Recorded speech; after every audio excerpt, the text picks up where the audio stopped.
That morning in San Francisco, the sky was suspiciously clear. Sunlight poured through the giant glass panels of Harrington Wells International's headquarters, spilling across the polished marble floor. I arrived early as always, at 8:15 in the morning. Same old routine, half almond milk latte in one hand, phone in the other. A long mental to-do list running through my head. Today, I thought, I'll start preparing for the post-merger phase. I had no idea that within hours, my entire world would collapse. On my phone screen, a notification popped up from HR. Emergency meeting, 9:00 a.m., conference room, 38th floor. No subject line, no reason, just a dry invitation. I blinked at it, but didn't think much of it. After all, I was the one who had led the $5 billion merger between Harrington Wells and Argonne Dynamics, a deal that saved the company from a hostile takeover and pushed our stock up 34% in just 2 months. Who would dare summon me to an emergency meeting without warning? When I stepped off the elevator on the 38th floor, the hallway was silent. No chatter, no clacking keyboards, just the air conditioning whispering past frosted glass. Ryan Cole stood at the conference room door, arms crossed, smiling like someone who'd already won before the match even started. Ryan Cole, the new face of the company. 36 years old, son of one of Argonne's biggest shareholders. He had that cold-cut look, a smile you could sell shares with, and the eyes of someone handed power too soon. "Evelyn, thanks for coming," he said, voice too familiar for a morning like this. "Come in. We need to talk about the company's new direction." Inside, the senior leadership team was already seated. CFO Linda Shaw, the head of HR, and 3 board members. They all looked at me but avoided my eyes. There was something in the air, cold and heavy, like a farewell meeting. Ryan opened, leaning on the table like a speaker on stage. "Evelyn," he began, "first, I want to acknowledge your enormous contributions to the merger. But as you know, a new era demands new thinking. To ensure agility and long-term direction, we're implementing a strategic restructuring." I knew that phrase. I'd written it into dozens of presentations, a polite way of saying, we're about to fire someone. Still, I stayed quiet. "Specifically," Ryan continued, his voice steady, like he was reading a report, "we're terminating your employment, effective immediately. HR will assist with the transition. You may leave within the next 30 minutes. No explanation, no chance to respond. Just cold eyes and the tick of the clock on the wall. I looked around the table. Linda Shaw, the colleague who'd worked alongside me for 15 years, kept her head down, gripping her pen tight. I could see she wanted to speak, but couldn't. And Ryan leaned back, smiling softly, the smile of a man who thinks the past can be erased with one decision.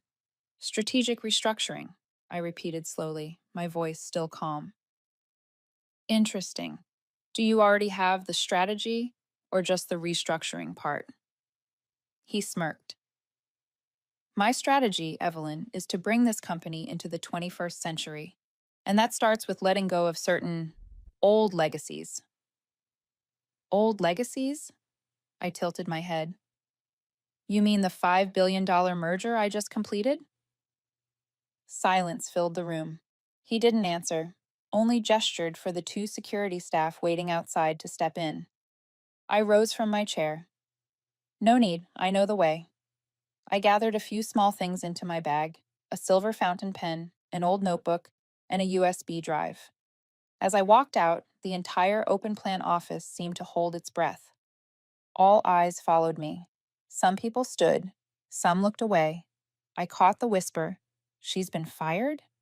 I passed through those stairs with my back straight and my face as calm as ice. On the marble floor, the sound of my heels echoed sharply and even, like I was walking onto my own stage. As I passed Ryan's office, I glanced through the clear glass. He was bent over the thick stack of papers on his desk, the merger contract I'd spent 18 months drafting. I recognized the thick spine, flagged with hundreds of colored tabs. In the middle of the pile, a pale blue tab stuck out, Section 12. I paused for a second, a faint smile on my lips.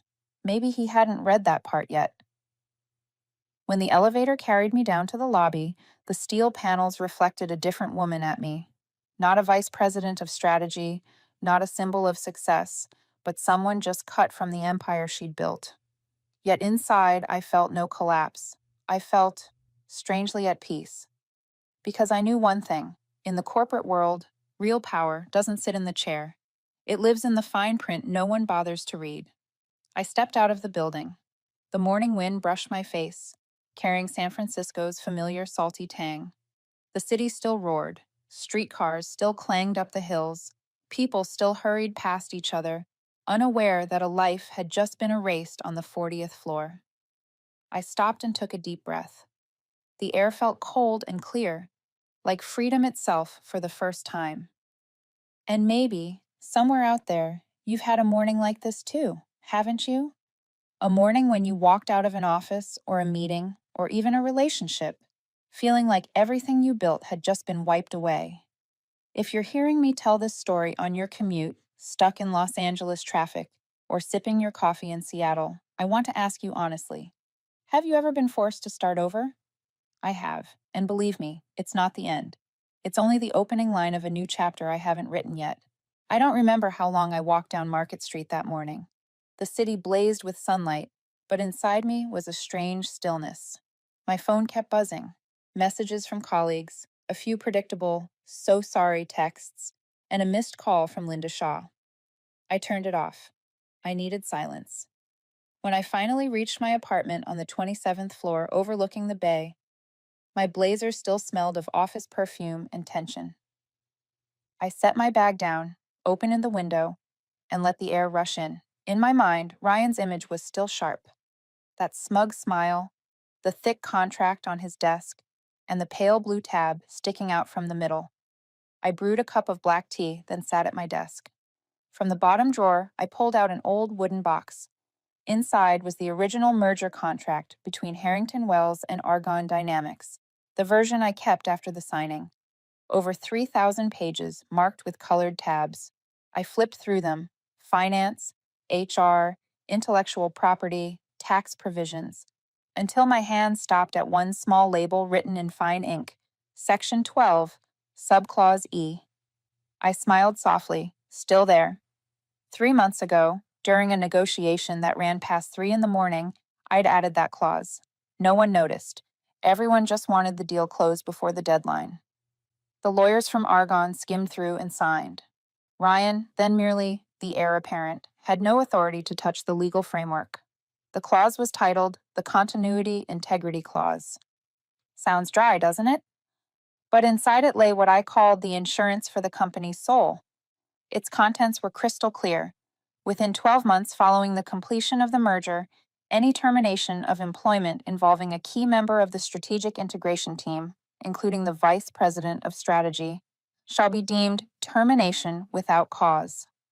In such cases, the entire deferred shareholder payout, valued at $350 million, shall be nullified and redirected into the Harrington Wells International Employee Pension and Performance Bonus Fund. I didn't write it to protect myself. I wrote it to keep a promise.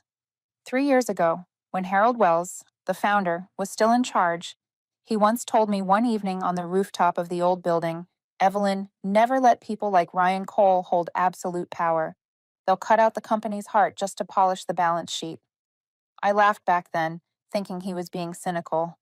But now, watching how things had unfolded, I realized his words were prophecy, and that clause was my answer to him, a legal shield against greed. I carefully flipped through the pages again.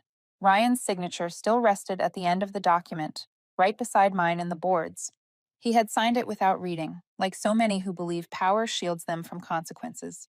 Outside, car horns echoed. In the soft amber light spilling across the room, the contract seemed to glow. I closed my eyes, remembering.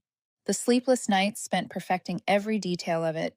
Nights with the Argonne legal team, surrounded by cold coffee and messy drafts. Endless calls with Asian shareholders, debating equity conversion ratios. I remembered that final night clearly, rain pouring outside, the clock striking 2 in the morning, everyone exhausted. Ryan had walked in, skimmed a few pages, and said, "Just close it before Monday. I want the press conference that morning. You handle the small stuff. Those small details were now worth $350 million. I laughed quietly, a joyless sound. Ironic, isn't it? The man who called me an old legacy was now trapped by that very legacy. But the laugh faded. I knew Ryan wouldn't stop here. My phone lit up, Linda Shaw calling. I hesitated for a second, then answered. Evelyn, Linda's voice was low and tense. You need to hear this. Ryan just called an emergency meeting with finance. He's ordering a $350 million payout to the Cole family shareholders this week. I stayed silent for a moment. I could hear her heavy breathing on the other end. You still have the original contract, right? She asked. Of course, I said, and he hasn't made it to page 2145 yet. Linda let out a weary laugh. You always had a contingency, but he won't take it quietly. He's backed by Argonne. If he feels cornered, he'll strike. I stood and looked out the window. The city below shimmered with light. Then let him try, I said. He doesn't realize whose board he's playing on. After the call ended, I sat in the dark for a long time. I didn't feel fear, only clarity. The game had begun, and if he wanted the money, he'd have to read the fine print he signed himself. I ran my fingers over the contract's cover, the cold texture of heavy paper and ink calming me. A strange thought crossed my mind, how losing my job that morning had made me sharper than ever. Outside, San Francisco was turning gold and orange. The high-rises glowed like giant mirrors, reflecting human arrogance. And if you're still listening, maybe you've seen it too. Someone thinking they can erase your work with a decision, a stamp, or a signature. But trust me, sometimes a single line, one idea placed in the right spot, can change everything. I closed the contract, my gaze fixed on the city below. The war hadn't officially begun, but in my mind, the board was already set. 3 days later, Linda called again. Her voice was low and rushed, like she was speaking from a locked room. Evelyn, he's actually doing it. Ryan ordered finance to prepare a $350 million transfer to the Cole family shareholders. He said it's a family commitment that must be honored. I tried to stall by citing the audit process, but he got furious, slammed his hand on the table. I put the call on speaker and set the phone on my desk. Did he mention Section 12? No, I don't think he's read that far yet, but he just called Argonne's legal team to review all payout clauses. They might find it. I looked toward the window. Rain streaked down the glass, the drops tracing the outline of a chessboard. Good, I said. Let them find it. Once they read it, they'll realize they've just flipped the switch themselves. Linda sighed. You're always 3 steps ahead of everyone. Not ahead, I said quietly. I just learned to prepare for the day no one else believes will come. I hung up. I wasn't afraid anymore. What I felt was closer to anticipation, like a chess player waiting for the opponent's first wrong move.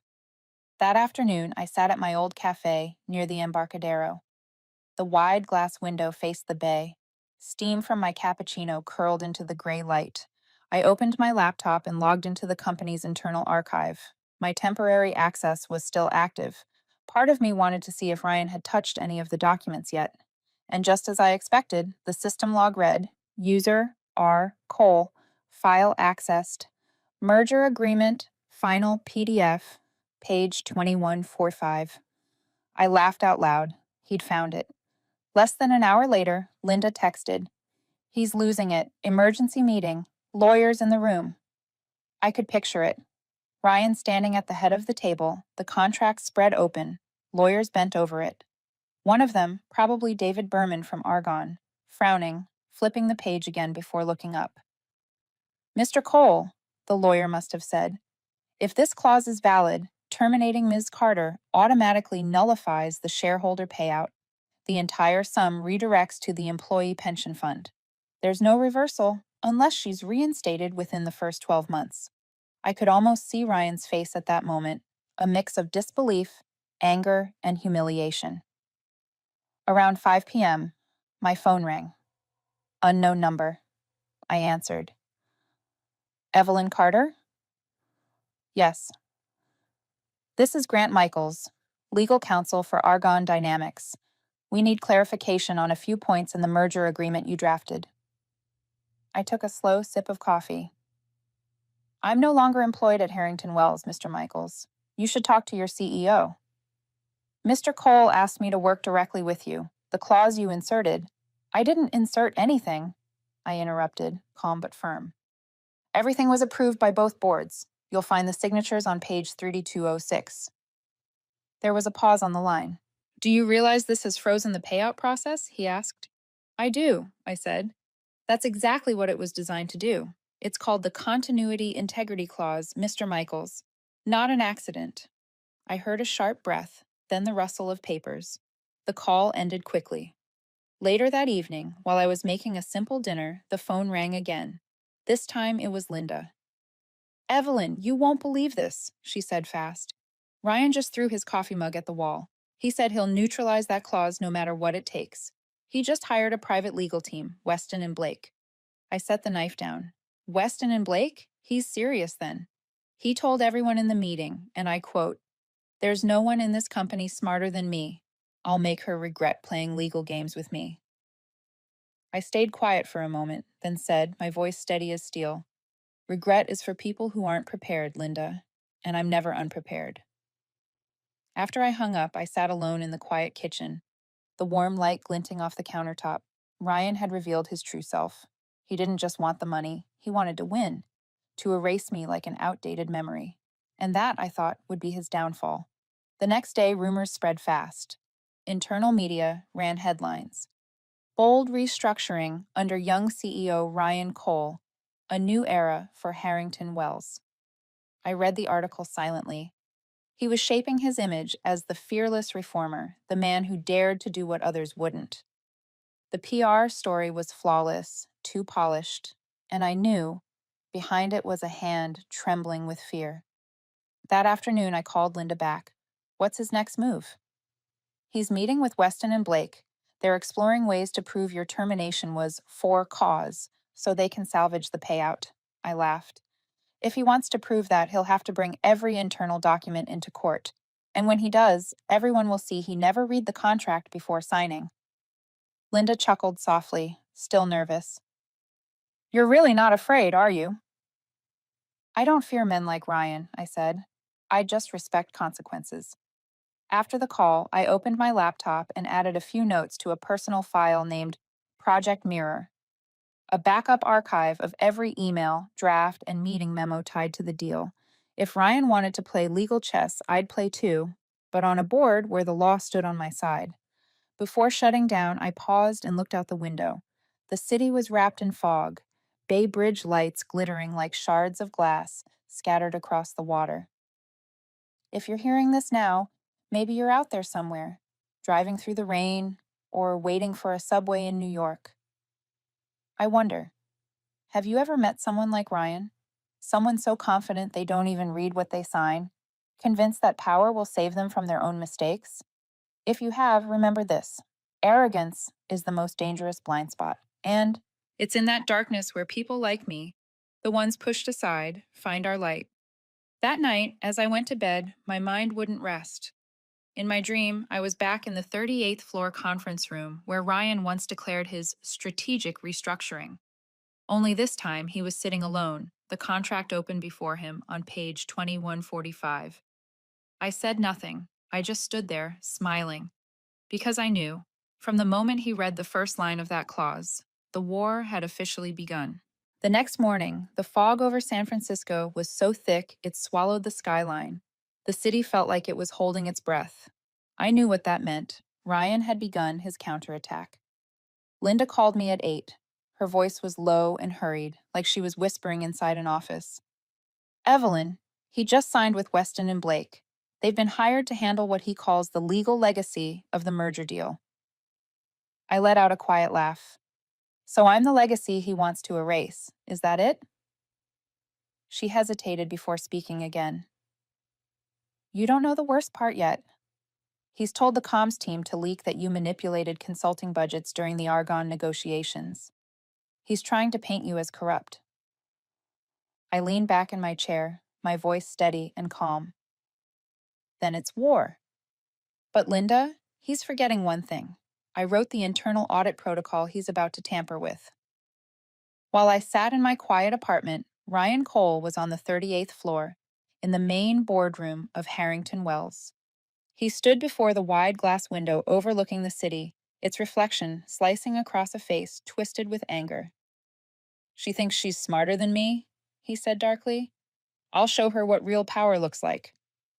Across from him sat Brian Wells, grandson of the late chairman, a young board member, easy to sway with promises. "Brian," Ryan said slowly, "I need your support at the next board meeting. We'll show that Evelyn Carter overstepped during the merger negotiations. Just plant a seed of doubt, and the board will side with me." Brian hesitated.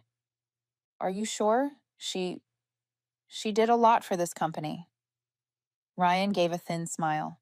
"In business, loyalty only matters when it pays. Otherwise, it's a liability." 2 days later, a small article appeared on an obscure financial site. The headline was short but deadly. "Internal source alleges former vice president of Harrington Wells misused consulting funds."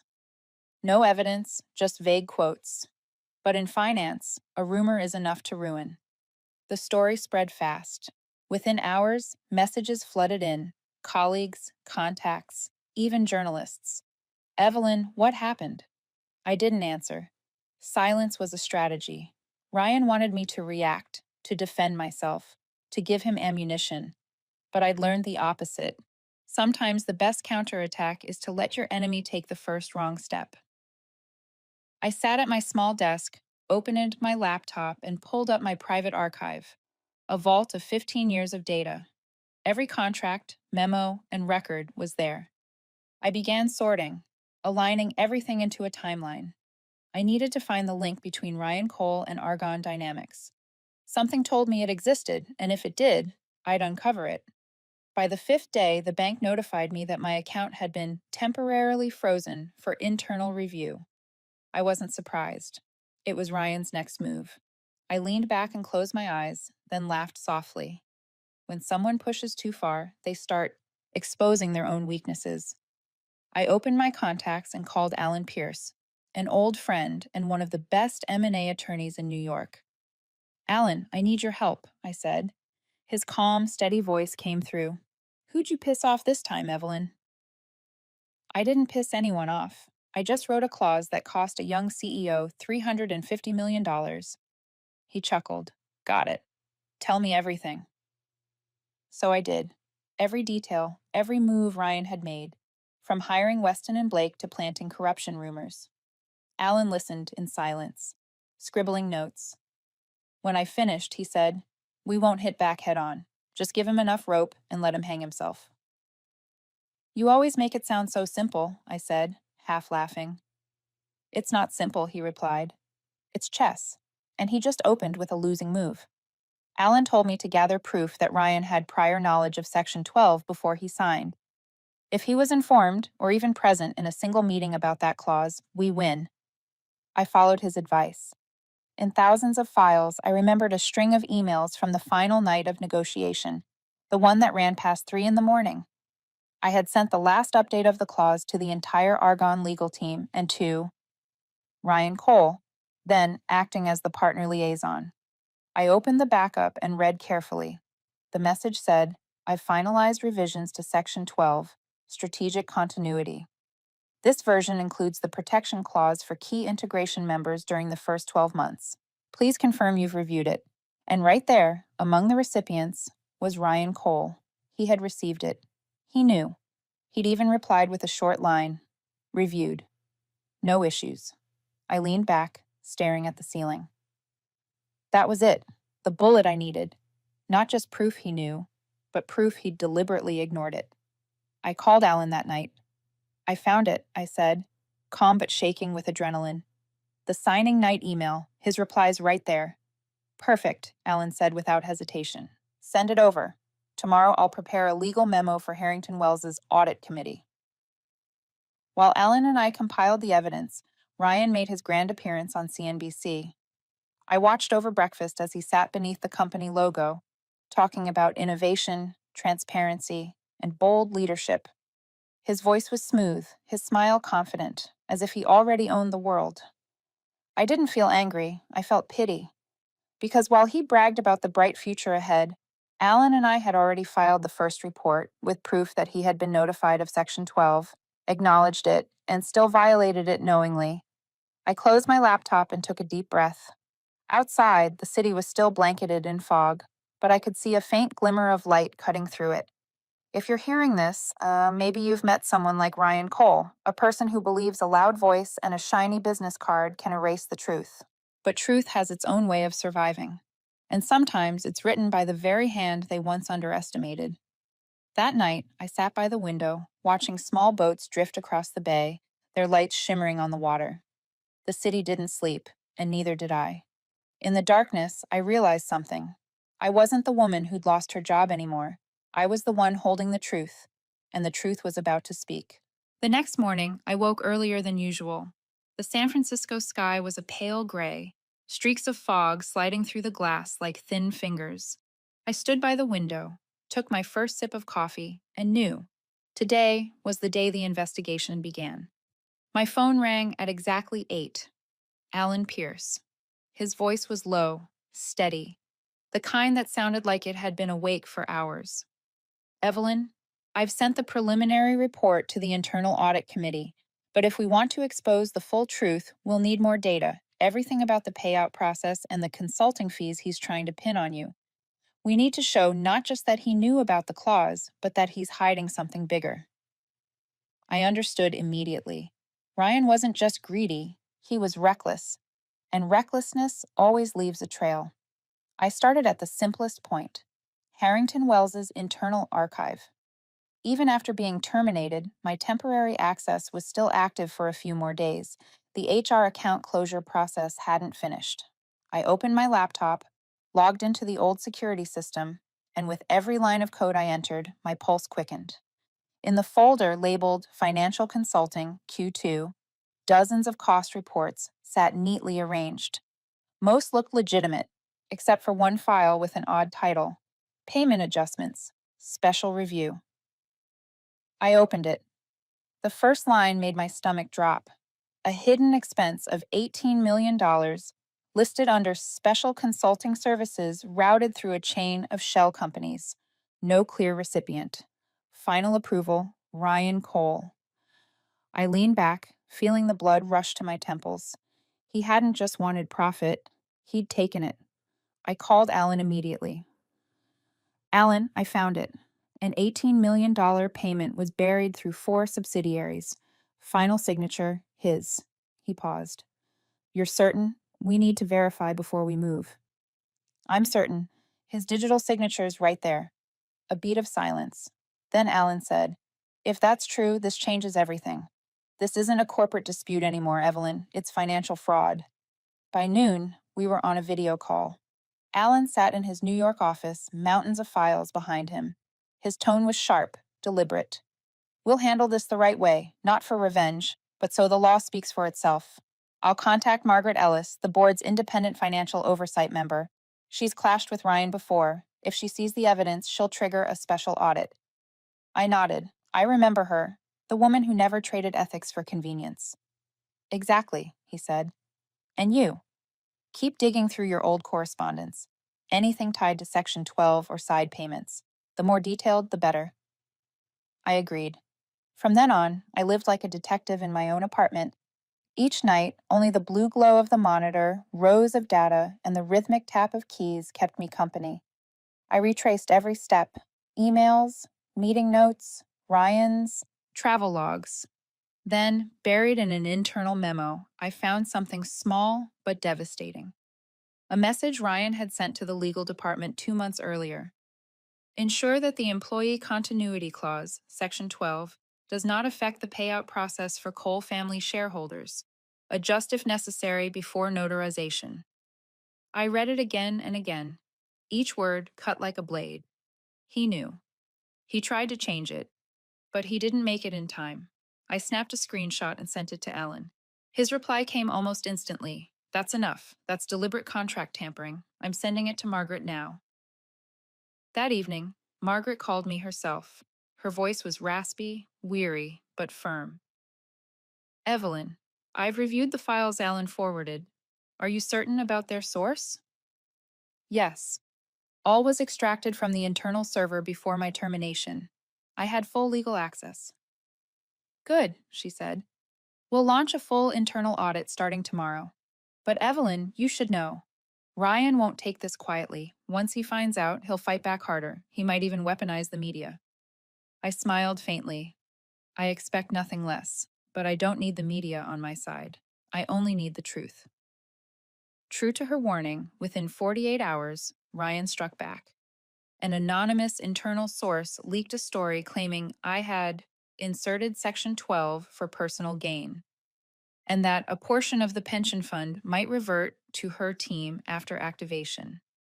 A sophisticated smear meant to make me look like a hypocrite. The rumor spread through internal channels, then spilled onto LinkedIn. The same people who once applauded my ethics now stayed silent. I read each line, not angry, just still. Not because of the lies, but because I realized he still believed noise could win over truth. I texted Alan, "He's playing the media card." Alan replied almost instantly, "Good. The louder they talk, the less they hear themselves falling." 3 days later, the audit committee launched its formal investigation. Ryan was ordered to turn over all financial documents related to shareholder payouts and Argonne Dynamics consulting fees. An internal contact told me he'd smashed his phone during the meeting. But what truly terrified him wasn't losing the money, it was losing control of the story. Because now, the story was no longer his. That night, I sat on the balcony, the bay wind brushing my face with its salty chill. I opened my old project journal, the one where years ago I'd written a single note before the merger began. Never let loyalty become a chain. Build walls strong enough to stand, but always leave one door open for truth. I smiled softly. The wall I built was now protecting me, and the door for truth had opened. If you're listening to me now, maybe you're somewhere out there, driving home after a long day, or sitting in a quiet office, staring at a blinking cursor, feeling the weight of it all. Remember this. Sometimes the only things you need to win aren't strength or fame, but patience and evidence. In a world full of noise, the quiet ones who hold the truth are the ones with real power. I turned off the lights, leaving only the glow of the monitor against the wall. Tomorrow, the investigation would begin, and this time, the board was mine. The next morning, the sky over San Francisco was a flawless blue, as if the city had washed away every trace of fog from the days before. But I knew the real storm was just beginning. The first call came from Linda. "Evelyn, the audit committee just expanded the investigation. They've ordered Ryan to hand over all financial records within 24 hours. Her voice trembled under the hum of the office behind her. "You don't understand. He's completely lost it. He yelled at Margaret, saying no one on the board had the right to touch his books." I closed my eyes, took a slow breath. Then he just signed his own verdict. Meanwhile, on the 38th floor, Ryan stood in his sprawling office. Sunlight cut through the thick glass, reflecting off his exhausted face, his eyes bloodshot from another sleepless night. He slammed his hand on the desk, his voice heavy and raw. "No one gets access to data I haven't approved. I'm the CEO. This is my authority." Margaret, calm as ever, replied quietly, "Not anymore, Ryan. Your authority ends where the law begins." The room fell silent. People looked at him, not as a leader anymore, but as a man clinging to a collapsing throne. Ryan drew in a shaky breath and muttered, almost to himself, "Fine. If they want war, I'll show them what war looks like." The leak came faster than anyone could stop it. That morning, the Wall Street Journal broke the first headline. Harrington Wells Audit Committee launches internal investigation into CEO Ryan Cole, alleged irregularities in 5x merger consulting fees. Within hours, Bloomberg and Reuters followed. Harrington Wells stock dropped 12% before noon. I sat in a small cafe, watching the ticker crawl across the screen. No satisfaction, no gloating, just a cold, quiet stillness. Everything I'd predicted was unfolding, but victory didn't feel like triumph. Alan called. His tone was steady, composed. The news is out. They've been trying to reach him, but he's gone dark. Half the board has called for an emergency session. You know what that means, right? I know, I said softly. He's about to be isolated. That afternoon, Linda sent me an audio file, a recording from Ryan's closed meeting with his lawyers. I put it on speaker and listened. Ryan's voice, tense and desperate. We need to control the narrative. Issue a statement. Say Section 12 was drafted incorrectly. Blame Evelyn for misreporting it. If necessary, forge the evidence. Another voice objected, sharp. Mr. Cole, that would be illegal. Then a loud thud on the table. Then make it look legal. I stopped the recording. My pulse raced, but my eyes were cold. There was no doubt left. He was willing to burn everything to save himself. I forwarded the file to Alan. His reply came in one line. I'm sending this to the board. Sit tight. The animal just walked into the trap.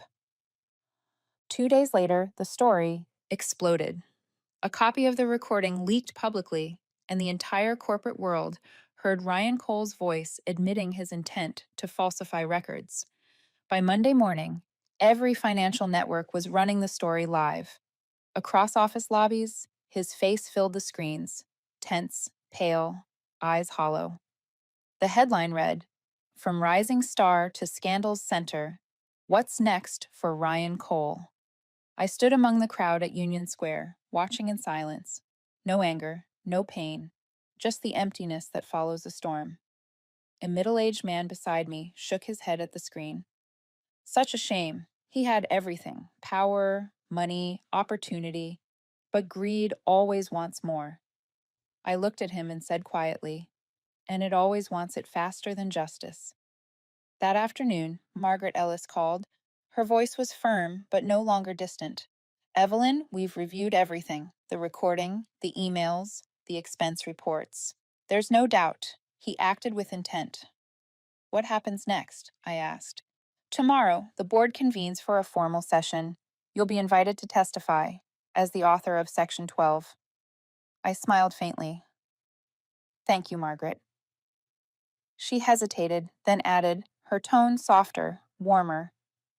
Evelyn, I know this stopped being personal for you a long time. But I'll say this, Wells would be proud to have had someone like you.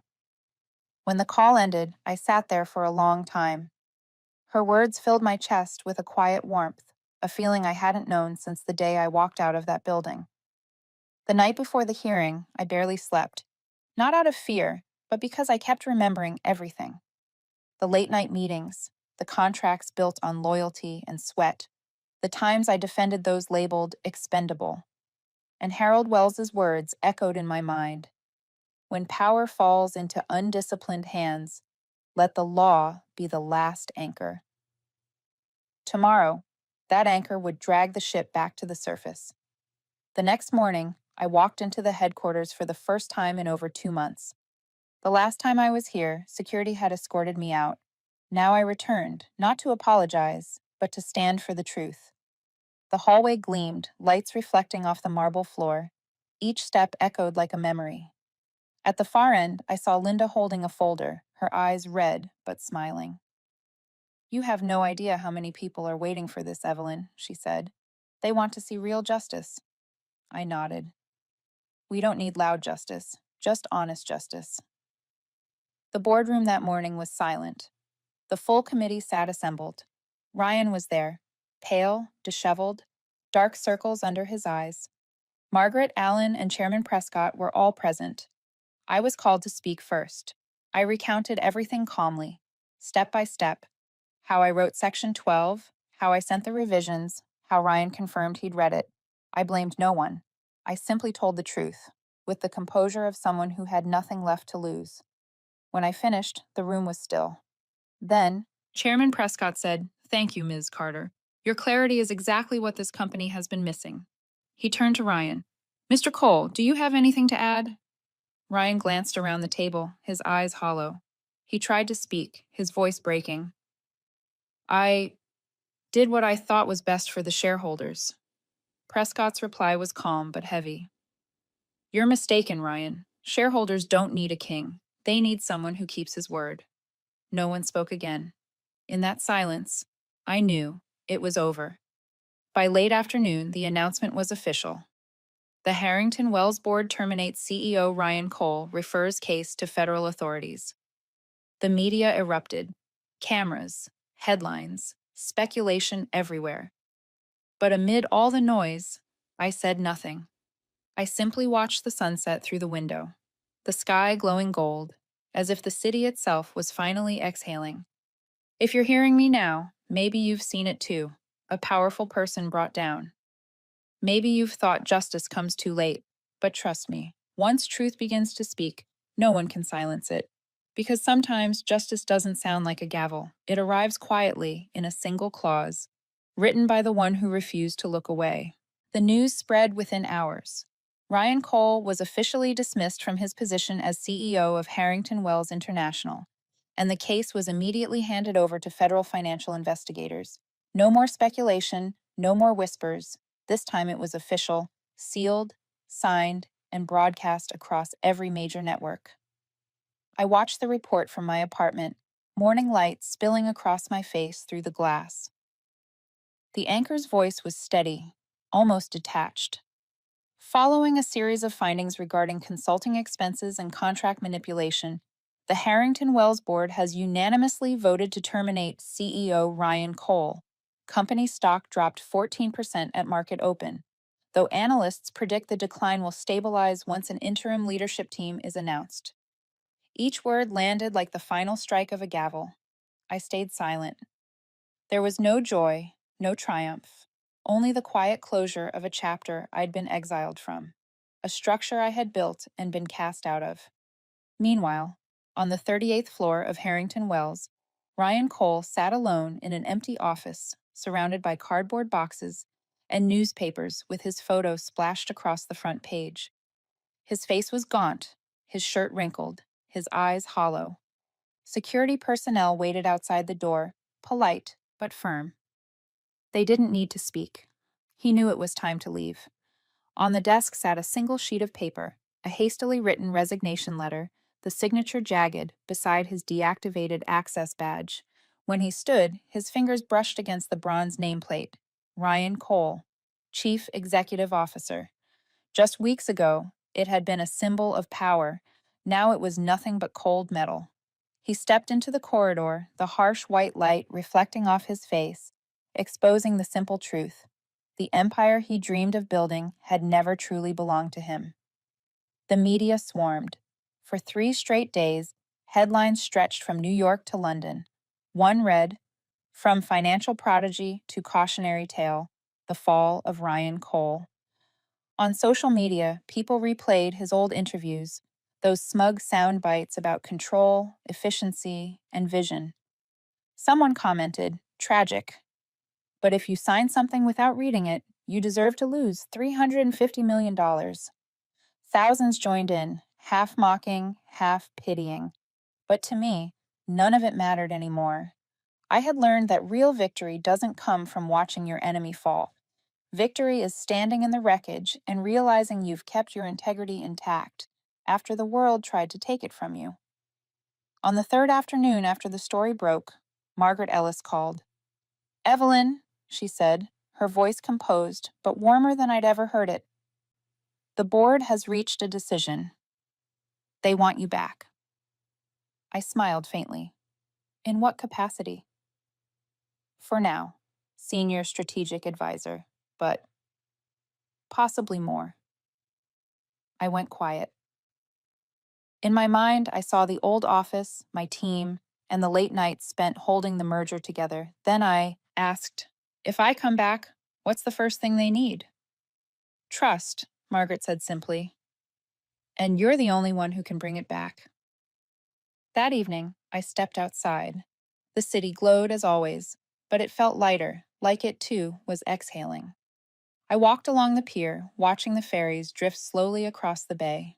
The sound of the waves against the hulls felt like deep, measured breaths after a storm. My phone buzzed. A message from Alan. It's done. Cole left the building this morning. The SEC is opening a financial fraud investigation. You won, Evelyn. I read the message a few times, then typed back. No one won, Alan. Justice just found its way home. He replied almost instantly, and sometimes justice needs someone to guide it there. The next morning, I walked into Harrington Wells headquarters. The guards nodded as I passed. There was something new in their eyes. Respect, maybe. Inside, sunlight poured through the glass atrium. People paused when they saw me, and then someone started clapping. One person, then another, until the sound filled the hall. Soft, sincere applause. I smiled, nodding slightly. We've got work to do, I said quietly. The clapping faded, but their eyes stayed bright. That afternoon's board meeting felt different. No shouting, no fear. Chairman Prescott opened with a calm voice. This company has lost much, he said, but there's something more valuable than money, honor, and we know who preserved it. He turned to me, a small smile forming. We'd like you to lead the strategy division again, not just to repair, but to redefine who we are. I nodded. I'll do it, but only if we change how we think. No more us and them. No more fear culture. From now on, everyone here must be seen as part of this company's value, not its cost. Margaret smiled. You just said what I've waited 10 years to hear. Meanwhile, across the country, Ryan Cole slipped out of a Manhattan hotel, dodging reporters gathered outside. No private car, no entourage. He wore a cap and sunglasses, walking briskly through the crowd. Someone recognized him. Phone raised for a picture. A journalist shouted, Ryan, anything to say about Section 12? He stopped for half a second, his eyes empty. Then he muttered, barely audible, I should have read it. And he disappeared into the crowd. That night, I stood by the window of my new office, watching the lights shimmer across the bay. The wind carried the salt of the ocean, cool and clean. The city moved on, alive, restless, forgiving. I pulled an old ID card from my pocket, my former badge, Vice President of Corporate Strategy. I placed it on the desk beside the 3,000-page merger contract I once wrote. Everything began here. One careless signature, one small clause, one big promise. If you're still listening to me now, you might think this is the end, but it's not. Not yet. Because in this world, collapse is only the prelude to rebirth. And sometimes the only thing standing between destruction and hope is one person brave enough to say no. 3 days after Ryan Cole's dismissal, the Harrington Wells Board announced its interim appointment. Evelyn Carter, Interim Chief Executive Officer. The statement went out on a Monday morning, accompanied by a single line from Chairman William Prescott. The one who built the fortress is the only one who truly understands how to protect it. Just one sentence, but it carried farther than any speech ever could. I read the announcement in the office that used to be Ryan's.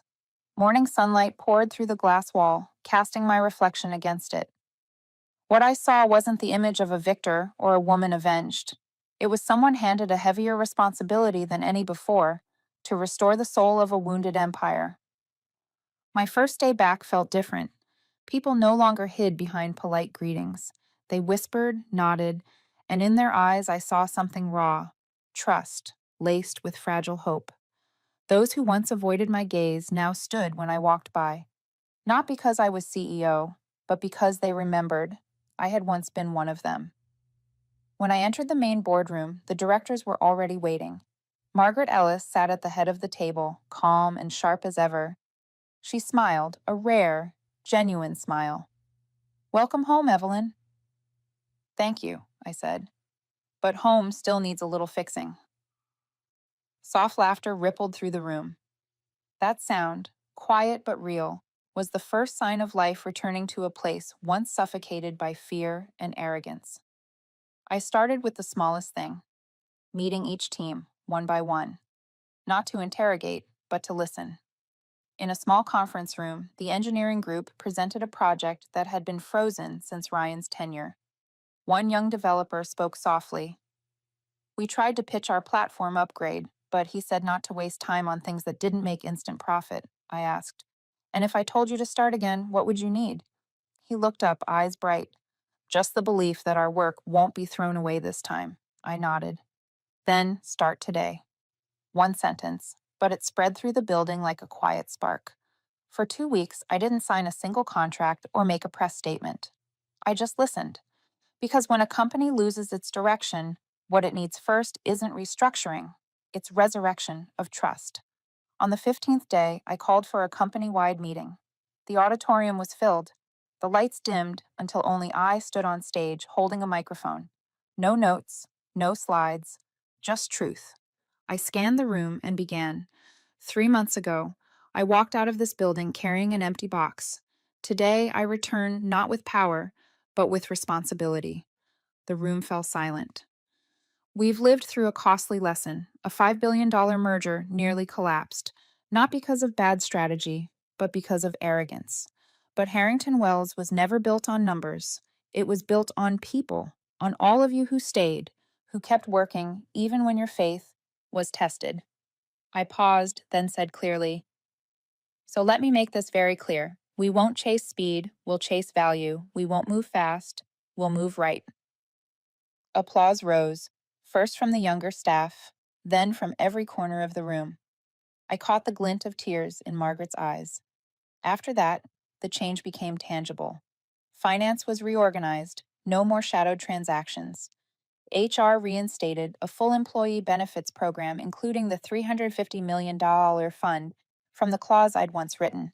I issued a single directive. This money will be divided equally between the retirement fund, the internal scholarship program, and the performance bonus pool for those who held this company together through its hardest days. The media called it the most inspiring corporate revival of the decade. But to me, it wasn't inspiring. It was simply a promise kept. One evening, long after the lights on the floor had gone dark, Margaret came in carrying 2 cups of coffee. She sat beside me quietly for a while, then said, "I used to think this company would never recover, but you proved me wrong." I smiled. "Not me, Margaret. Us. I just reminded everyone how strong they already were." She nodded, gazing out the window. "Will you stay long?" I thought for a moment. "I don't know. But I'll stay until this company can stand on its own, even if I'm not here to see it."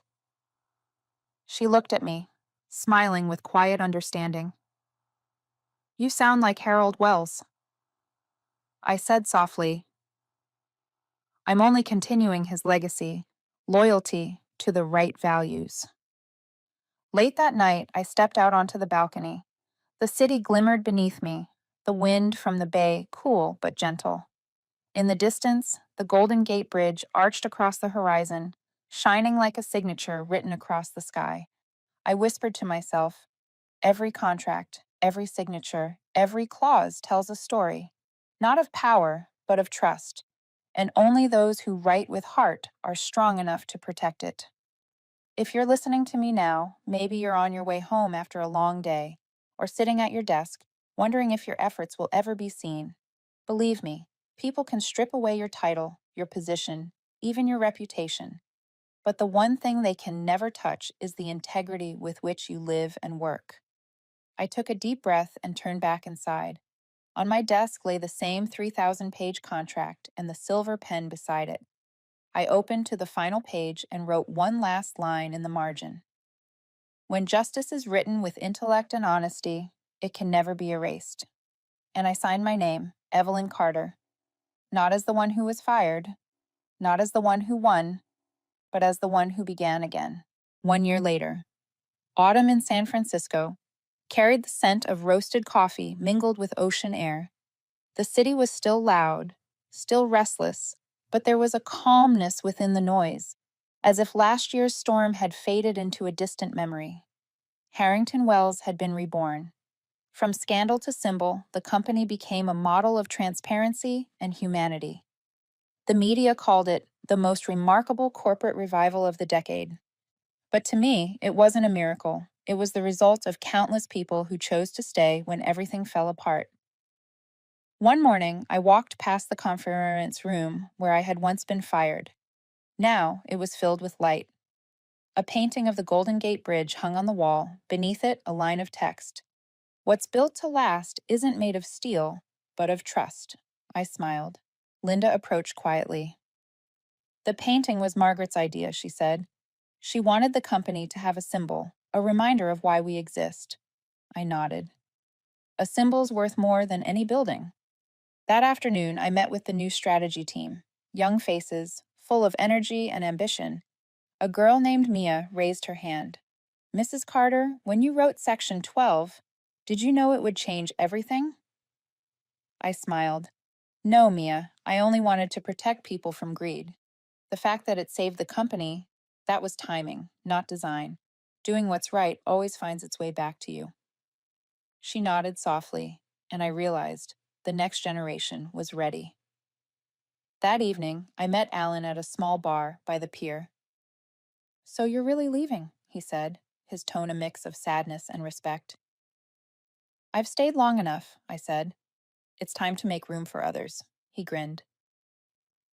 You know, your Section 12 made it into Columbia's business law curriculum. They call it the Carter Clause. I laughed. Sounds like a financial superhero. Not far off, he replied. You didn't just save a company, Evelyn. You reset the standard for integrity.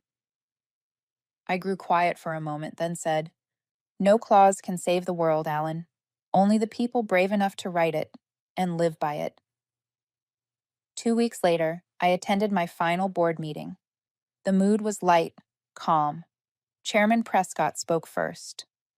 Evelyn, you've restored something money could never buy. Trust. Harrington Wells owes you more than gratitude. I shook my head. This company doesn't owe me anything. It just reclaimed its own fairness. He handed me a white envelope. Inside was the board's resolution. Harrington Wells International hereby renames the Employee Retirement Trust to the Carter Integrity Fund in honor of the author of the clause that protected human value in global mergers. I ran my fingers over the words and smiled. It wasn't the honor that moved me. It was the word integrity. Integrity. The one thing I held on to when everything else collapsed. On my last day, I walked through the main hall. Linda, Margaret, and dozens of employees lined both sides. No flowers, no speeches, just genuine smiles and firm handshakes. Before I stepped through the revolving glass doors, I paused. The sunlight fell across the floor, and my shadow blended with theirs. In that moment, I understood. Harrington Wells wasn't mine anymore. It belonged to those who had earned it, and that was all I'd ever wanted. That afternoon, I stood by the bay. The water shimmered with the colors of sunset. Gulls glided above the Golden Gate, free as ideas yet unwritten. I reached into my pocket and pulled out a folded page, a copy of Section 12. If any action causes harm to people or to the company's core values, all related financial entitlements shall be rendered void. I read it once more, smiled, and let the wind take it. Because legacies don't live on paper.